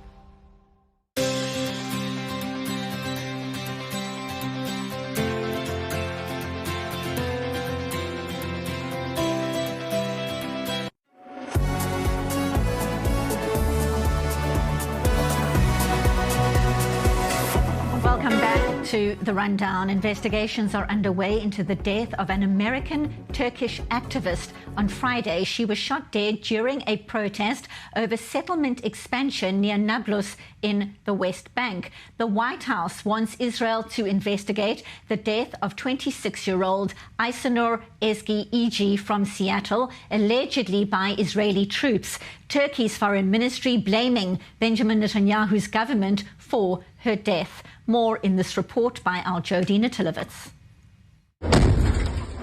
As tensions and surges of violence in the West Bank continue to ramp up amid ongoing operations, a weekly protest in the Baita area has resulted in the death of a Turkish-American citizen, Aysenur Ezgi Egi, a volunteer with the activist group International Solidarity Movement, was protesting in the area south of Nablus when the shooting occurred. And as usual, we have a Friday prayer at the Jabal Subai. The foreign activists also joined us. The Israeli army arrived and they shot 2 bullets. One targeted a young man and it was fine, and the second one was shot in the head of the foreign activist. In a statement, the IDF said that security forces had been deployed to disperse a riot involving Palestinian and Israeli civilians, subsequently firing at the lower body of the main instigator of the rioters after rocks were thrown towards them. Following the incident, Turkish President Recep Tayyip Erdogan condemned the killing during a televised speech on Saturday, then calling for all Islamic countries to take a stance against Israel. We have been making this call from the very beginning. We say that the only step that will stop Israel's arrogance, Israeli banditry, and Israel's state terror is the alliance of Islamic countries. The Turkish president added that Israel would not be, quote, satisfied with Gaza alone. That is why we say that Hamas is resisting on behalf of all Muslims. That is why we say that Hamas is defending not only Gaza, but also the lands of Islam and Turkey. Erdogan, who has long had a shaky relationship with Israel, has repeatedly accused Israel of genocide since October 7th, while praising Hamas as freedom fighters. In response to his statements, Foreign Minister Israel Katz called Erdogan the real threat to the Middle East and to the Turkish people. So for more, we now welcome Ron Campias, Washington Bureau Chief at the Jewish Telegraphic Agency, joining us now live from Arlington, Virginia. Thank you so much for your time. So there is much to discuss. We want to start with the fact that the IDF is still investigating exactly what happened during this protest in the West Bank. The family of this 26-year-old American Turkish activist shot dead on Friday obviously wants an independent investigation. Talk us through the response in the United States over the death of Aysenur Ezgi Egi and the likely fallout. How do you see it? Well, the response so far has been typical of a Biden administration that is supportive of Israel. I'm talking from the administration side, in that they want more information. They are demanding an investigation, but they're not closing off the possibility that that investigation shouldn't be carried out by the Israelis. In other words, they're not rejecting an Israeli investigation as tainted somehow. I think, but there are some hints as to how significant this can be. First of all, that Philip Gordon, Kamala Harris's national security advisor, put out one of those statements seeking more information. And that's significant because she's obviously the person that the Democrats hope will be president on as of January the 21st. And it's signaling that, once again, that this is, the turmoil in the West Bank and the Gaza Strip, the war, is something that's going to preoccupy her perhaps in a more intensive way than it preoccupied Joe Biden. The other significance is that one of the leading senators, Chris Van Hollen, has put out a statement, and he wants, he wants the U.S. involvement in the investigation, which is a very, very prickly issue, and that shows the degree to which some Democrats, even prominent Democrats like Van Hollen of Maryland, have become less trusting of Israel handling this kind of affair. So I think those hint at the kind of consequences this might have further down the road. And we know, of course, Secretary of State Antony Blinken also saying the U.S. is intensely focused on determining what happened and that they will draw the necessary conclusions and consequences from that. Ron, please stay with us. I want to bring in retired Colonel Dr. Jacques Neria to the conversation. Your concerns when you hear about these tensions that persist in the West Bank right now? I fear to wake up one morning very close, in the next weeks, and find ourselves in the middle of the third intifada. This is what's happening on the ground. This is, you can see it. I mean, it's tip by tip, and you see that how the events are just leading to a situation where the settlers in the West Bank would be under fire. I mean, we have almost 600,000 Israelis living in Judea and Samaria, and they could be the target. As on the 7th of October, it could be the isolated areas that could be the target of terrorists that would come and and try to repeat a massacre that was done on the 7th of October. And this is the meaning of what's happening today in the West Bank. Israel has deployed in the West Bank almost 25 battalions, and this is not enough. This is not enough. I mean, it's twice the quantity of battalions that are fighting in Gaza, and this is still not enough. So, I mean, we have to be aware of that fact. I mean, and then since in some areas the fact that Arabs and Jews live very close one to another could lead to such a problem, and the government is well aware of it. And the problem is that because of the coalition and because of the fact that most of the affairs of the West Bank are dealt by Smotrich and not by the Ministry of Defense, then we face a situation where, as you can see, that from time to time things happen, and we have to explain why this is happening. And Ariel, I want to bring you in as well on what is happening in the West Bank, but circle back to our top story. We were talking at the start about the terror attack on the Allenby Bridge between Jordan and the West Bank and the concern around future ties between Jordan and Israel. Tell us more.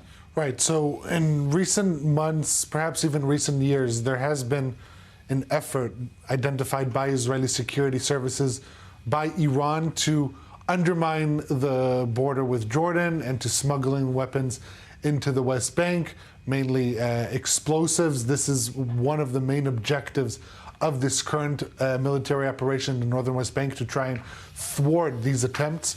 But it also echoes a similar problem that Israel has on the west, the border with Egypt, another country that Israel has a peace agreement with, but that border is being used to smuggle in weapons. And we keep on talking about the military option, what military steps can be taken. But if we look on the political, diplomatic level, we see that the ties between Israel's leader, Prime Minister Netanyahu, and the leaders of both Egypt, President Sisi, and Jordan, King Abdullah II, are at perhaps their worst levels ever.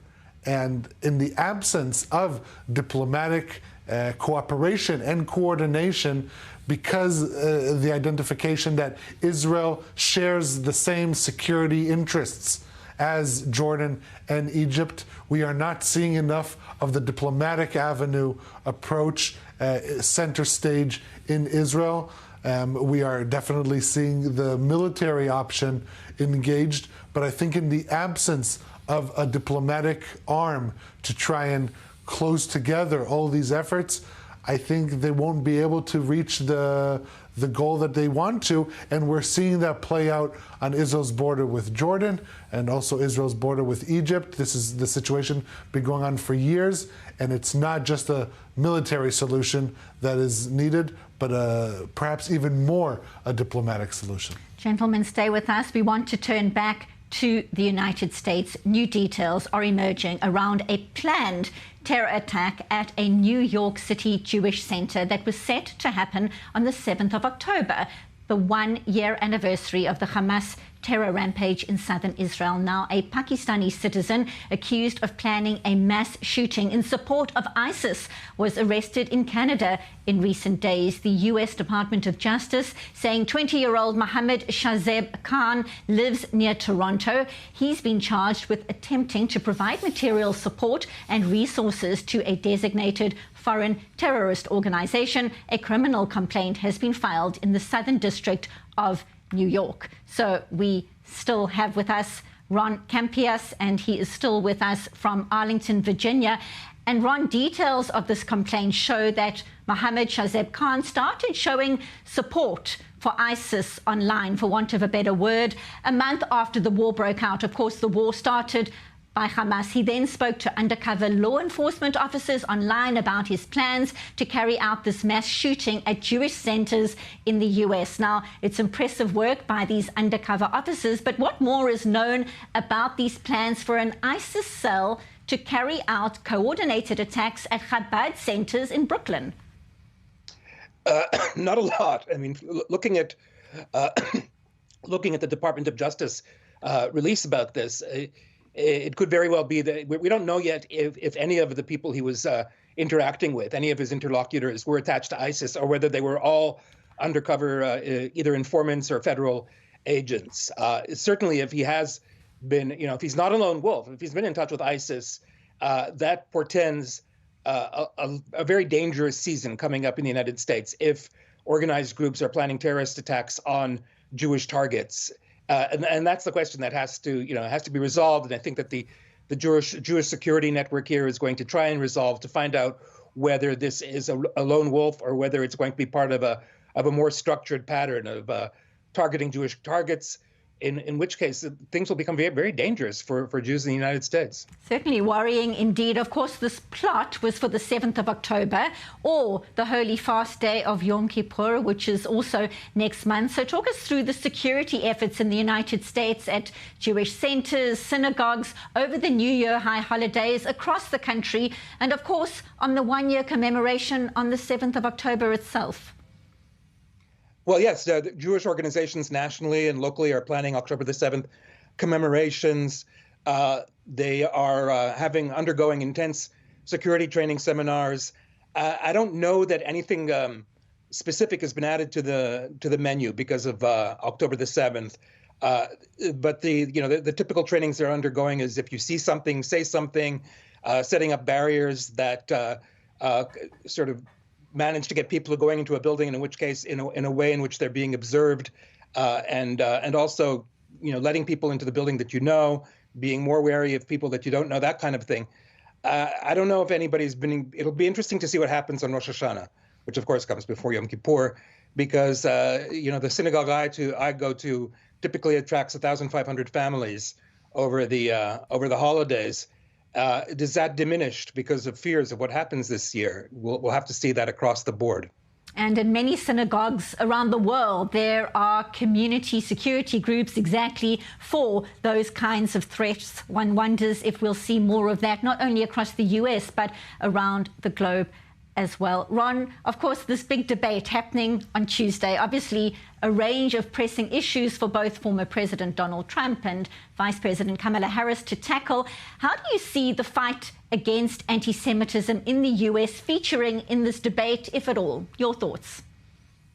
It's been so much of the campaign so far, in an unprecedented way, has been focused on Jews and anti-Semitism. And I think each side is eager to try and move Jews, or Democrats to keep Jews loyal to Democrats because that's the party that the majority has voted for, and Republicans to try and attract more Jewish voters. You saw that last week at the Republican Jewish Coalition conference in Las Vegas, where Trump said that there wouldn't be any Jews anymore if Kamala Harris is elected.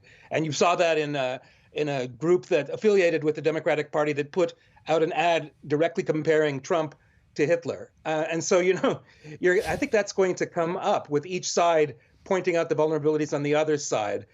Trump is going to probably make hay out of that faction among the progressives that wants to defund assistance to Israel, that is focused more on Israel's retaliation rather than on the horrific acts of October the 7th itself.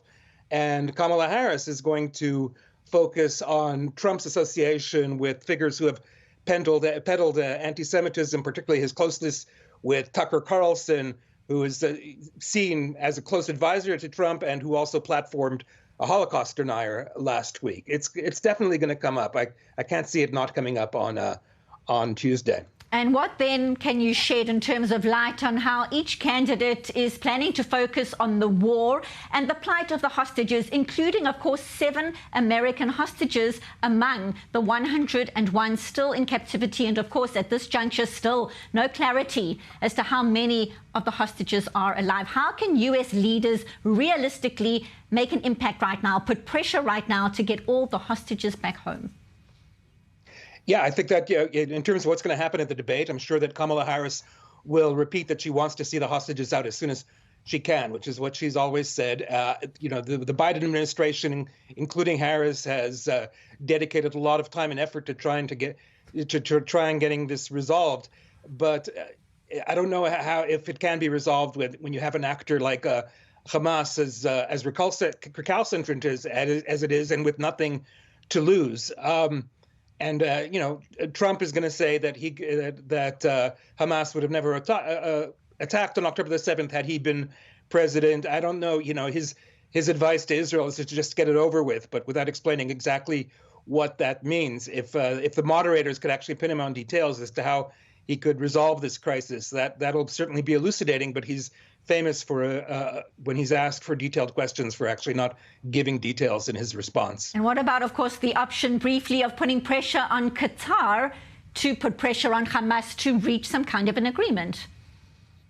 Yes, I mean, Qatar is famously a close non-NATO ally, I think is the term, to the United States. And there are, Qatar relies in many ways on the huge American military presence on its territory. Whether or not Biden or Trump would be willing to leverage that is a good question, and it's one that could be posed by the moderators. Ron Campias, thank you so much. Washington Bureau Chief at the Jewish Telegraphic Agency, live from Arlington, Virginia. Much to discuss. We appreciate your insights. No doubt this conversation will continue. Thank you so much for being with us on The Rundown. Thank you. And still in studio, retired Colonel Dr. Jacques Neria. We don't have much time left, and I know your views on a deal. You don't think it's going to happen, but focusing on what we just heard, is there room for some kind of pressure, realistically, on Qatar to get Hamas to agree to some kind of a deal and let the hostages come home? We are dealing with a psychopath. Sinwar is a psychopath. He will not hear anything. He wants to survive and be the victor. He wants to be remembered as the one who has defeated Israel. And this is what we are facing. And this is why we won't reach a deal.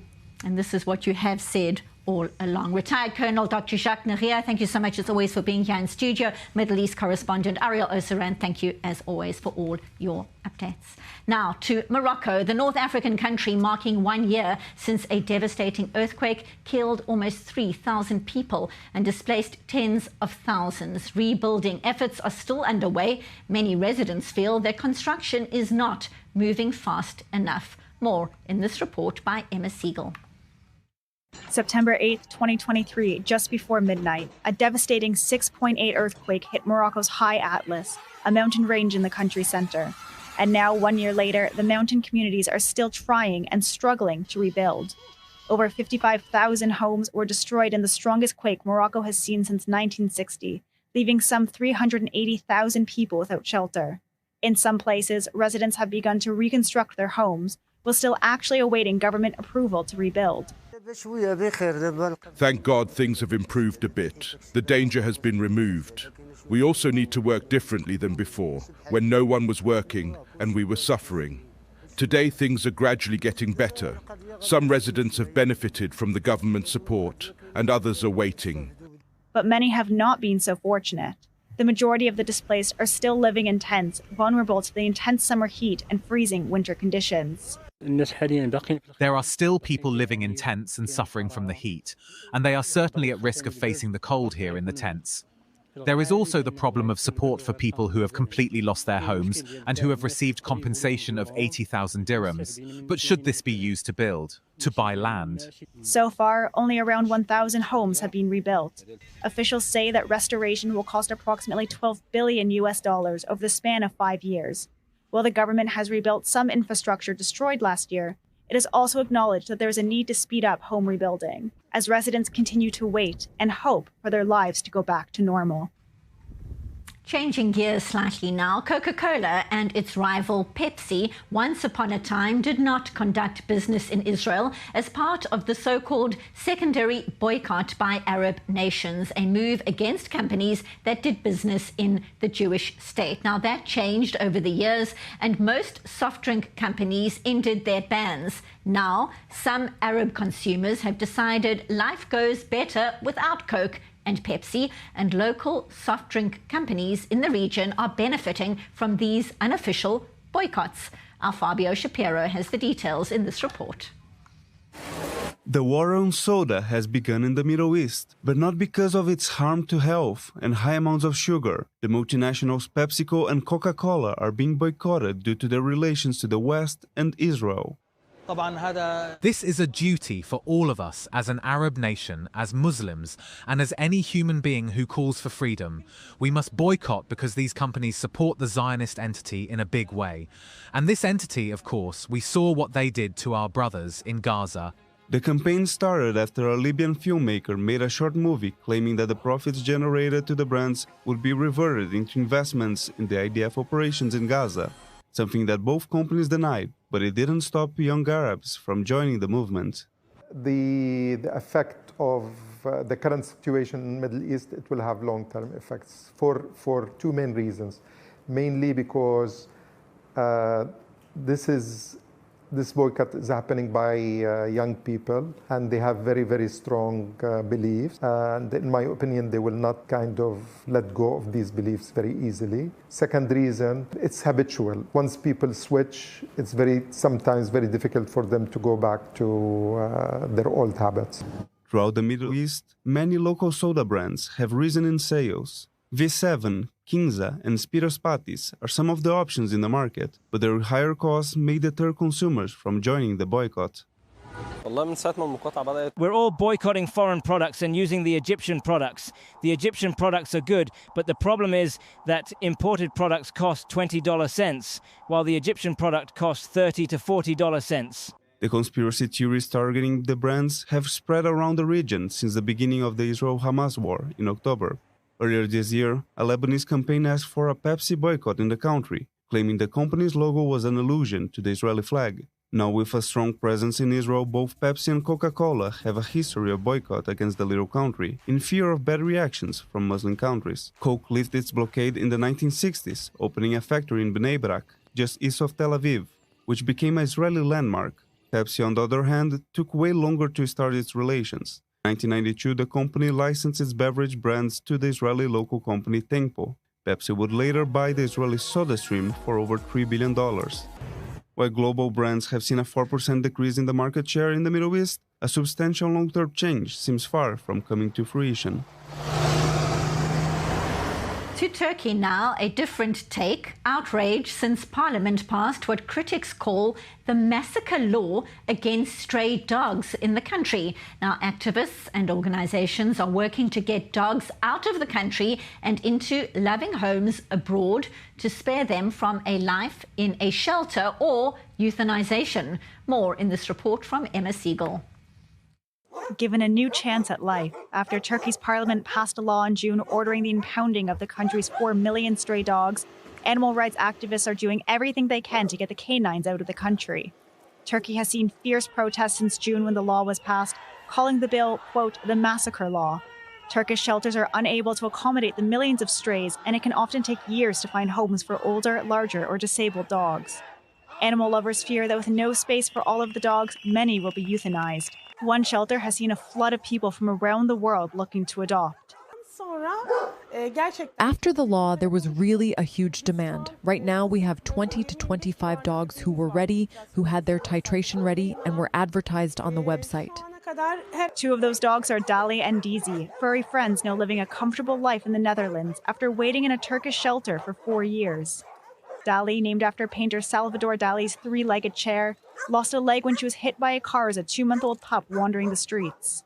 Dali is now in a foster home in the Netherlands awaiting adoption, while Dizi is settling into her new life with a loving owner. Well, this new law makes me feel sick, really physically, but also, powerless, because there's nothing you can do. Yeah, well, a little. You can adopt a dog, of course, and then another dog from the street can go into the shelter, but it's the way they do it, and it gives me nightmares, and I want to do.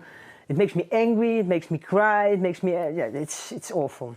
While sending dogs from Turkey to the EU with all the necessary paperwork and vaccinations costs just over $1,000. To animal lovers and activists, the cost is worth it. And that report from our Emma Siegel. And that is a wrap for the Rundown for today. Back again tomorrow, same time, same place. I'm Benita Levine, live in Tel Aviv. Thank you for watching.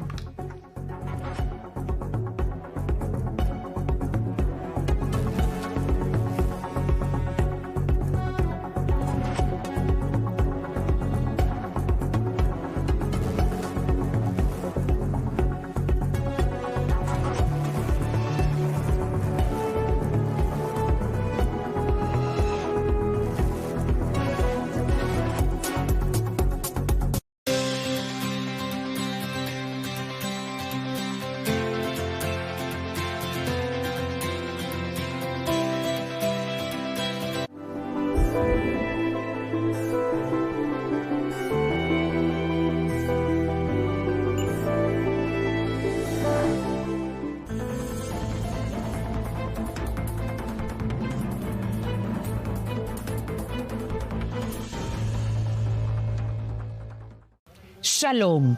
¿Qué me trae por aquí? La necesidad impostergable de 600 millones de hispanoparlantes que ahora